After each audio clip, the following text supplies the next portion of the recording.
So this morning I had a chance to visit with Luci Baines in her ranch in the Texas Hill Country. And we talked about the Right to Vote Network, a new network of folks from all across Texas, from the civil rights community, the faith community, prominent folks, families like her own, and why it is critical that in this moment when our democracy is under significant strain, that we join together and make sure that Texas voters have the information they need, the support they need to make their voices heard at the ballot box. And of course, because it's 2020, we have taken the utmost precautions to stay safe. During our conversation, Luci and I sat more than 12 feet away from each other. We spoke without masks to make sure that we could be heard on our microphone, but all other times during our visit, we did have masks on. It was proposed more than 1 year ago by our late and beloved President, John F. Kennedy. The 1964 Civil Rights Act was actually signed on my 17th birthday. What more could anybody ever want? No one will ever get a birthday present than that. And he said, Luci Baines, we're going to the Congress because there are going to be many courageous men and women who, because of the bravery of their vote, they will not be returning to the halls of Congress. And there are going to be some extraordinary men and women. A man like John Lewis that we just lost this past summer, who will be able to come to the Congress, who could have not come otherwise. So I dutifully got in the car with my father and went up to the Congress with him. Pre-cell phones, no way to tell my friends that I wasn't going to join the party. But of course I was going to a far more important occasion, and that became imminently apparent to me. And through an accident of birth, no privilege that I had earned, I got to be an eyewitness to one of the great moments of the 20th century. That I was thinking about. I mean, something I've always found really remarkable about your father is that he did understand that when you expand who belongs, who counts in our democracy, there will be political consequences to that. I deeply respect how your father also, even understanding that sometimes these political consequences, some might cut for him, for instance, some might cut against him, or other folks that he was allied with, but he couched the importance of the right to vote as a moral issue. Oh, he definitely did. We believe that all men are created equal, yet many are denied equal treatment.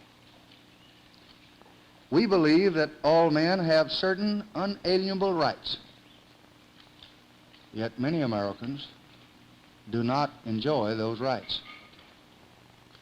It does say that there are those who are equal before God shall now also be equal in the polling booths, in the classrooms, in the factories, and in hotels and restaurants and movie theaters. I knew that this was one of the greatest privileges of my life.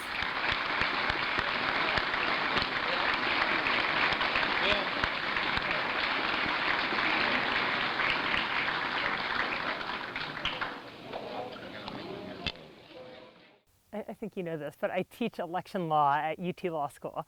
And when we're learning about the Voting Rights Act, I always show a clip of your father's famous speech when he talks about his experience teaching in Cotulla.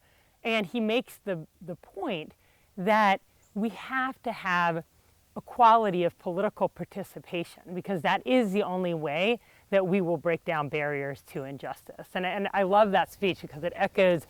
Well, and he would be so excited. This I have no doubt, to see the throngs of Americans that are saying, if I have to stand in line and literally risk my life with this COVID business to cast my vote, I will gladly do so too. All of our votes. It's the only thing that separates us from a despotic society and anarchy. Yeah. It is our voice And if we don't exercise our voice, we are abdicating our rights as free people. And that is what the '65 Civil Rights Act did. It gave a voice to all people. I do not want to be the president who built empires, or sought grandeur, or extended dominion. I want to be the president who helped the poor to find their own way and who protected the right of every citizen to vote in every election.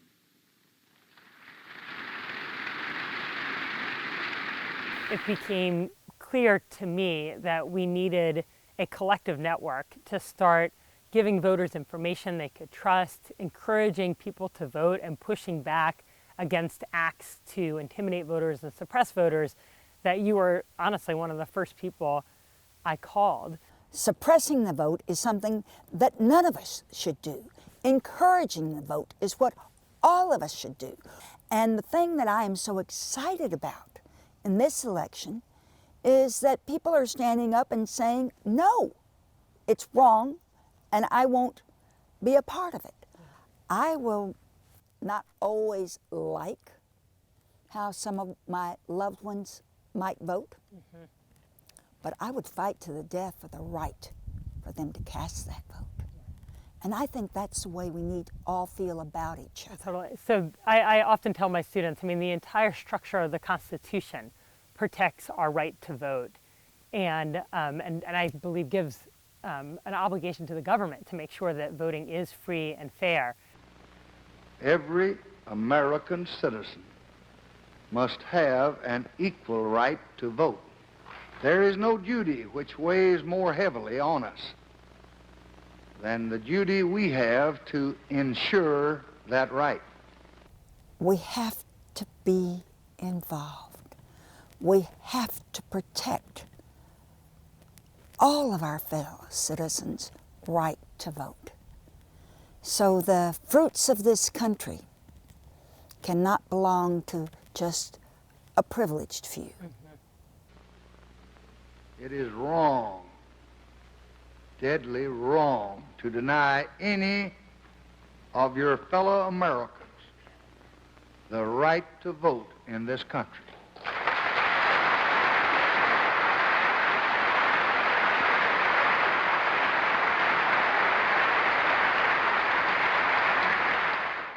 So I called my father on the way out here, because I'm very, like you, very close to my father. And I knew that he would be very excited that I was coming out here to talk to you and to talk about voting and to see the ranch.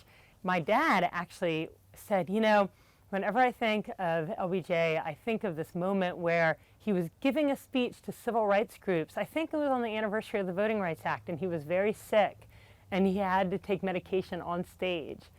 What was it about the Voting Rights Act that was so important to your father that even when he was very sick, he pushed himself to be on stage and talk to civil rights groups about it? Well, the date and time is seared in my memory forever. It was December 11th, 1972. We were having a civil rights symposium at the LBJ Library in Austin, Texas. Civil rights leaders from all over the country had gathered together to focus on what had been achieved and what was yet to be done. In terms of the special plight of the black man, as clearly as I came to see it in the course of my life and experience and responsibility. Now let me make it plain that when I say black, as I do a good many times in this little statement, I also mean brown and yellow and red and all other people who suffer discrimination because of their color or their heritage. He was just 64, and yet he looked like a very old man. Public life had taken its toll. And so after his speech was over, I ran to his side and I said, Daddy, Daddy, was that a nitroglycerin pill that you took? And he said, yes. And I said, oh my Daddy, I'm so concerned about you. She said, well, I was up all night with angina, and the doctors told me not to come. And if I insisted upon coming, they couldn't guarantee that I'd be able to walk off the stage by myself, on my own. And I said, Daddy, I don't understand. Why would you do that? Everybody would have understood. And he said, oh, Luci Baines, which is what he always called me by my double name when I was found wanting, which was not infrequent, I'm afraid. And he said, oh, Luci Baines, if I had gone dying for what I've lived for, what more could any man want? And that sort of commitment and that sort of example and that sort of passion for social justice that had become so much a part of who he was has been a part of my pounding heart every moment since. And so in this difficult time, when voter suppression is reared its ugly head again in our country, it is something that, commitment that I just have to do what I can. I never thought then, in 1928, that I would be standing here in 1965. It never even occurred to me in my fondest dreams that I might have the chance to help the sons and daughters of those students and to help people like them all over this country. But now I do have that chance. And I'll let you in on a secret. I mean to use it. As you can imagine, voting was no more optional than oxygen. And so from my earliest memories, my sister and I were taking the coats of constituents when they came to the house and putting them on the bed and asking them if they want a cup of coffee and that sort of thing. We were always a part of the process. We went to the polls with our parents. We helped campaign for them long before we could vote ourselves. And today, some of your family members are working the polls in Texas, I right? am so proud of my daughter, Nicole Covert, who got up this morning at 4 a.m. to go and work a shift at Gregory Gym at the University of Texas, her alma mater. I just am thrilled to death that she's had that opportunity, but I'm more excited about the fact that she recognized it was important for somebody to do, and she chose to be that somebody if they needed her, and they did. Yeah, that's incredible. To share is to win. It's what we've taught our children from the beginning of time. Do unto others as you would like them to do unto you. If I want the right to be able to vote as a free person, I should want to work my heart out so that you can have it too. And that's what Texas Right to Vote is all about. It's just an organization of people who believe in democracy and believe that democracy works best when all of us participate. It is what my father fought for in World War II. It is what he fought for in the civil rights movement, with many, many others of all colors, ethnicities, and parties. It is what we all should fight for now.